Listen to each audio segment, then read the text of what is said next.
So, what on earth is China doing? The weirdness of the Chinese space program starts with where they launched their rockets from. China has geography on their side when picking a launch location.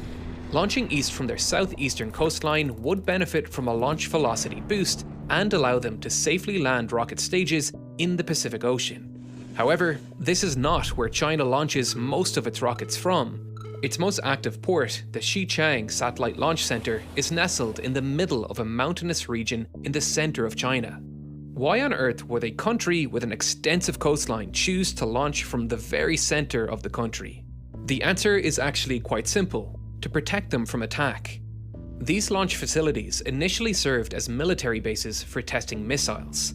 Placing the launch facilities in the center of the country placed them further from borders and further from their adversaries.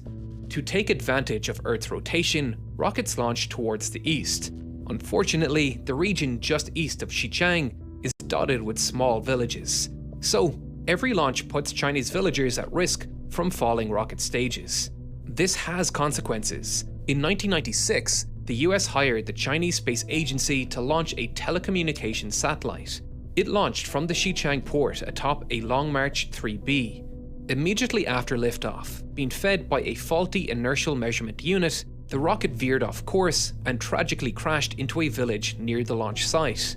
The Chinese government reported 6 direct casualties, but this number has been questioned. And beyond direct casualties caused by a massive bomb falling from the sky, these crashes pose long-term health hazards to these communities.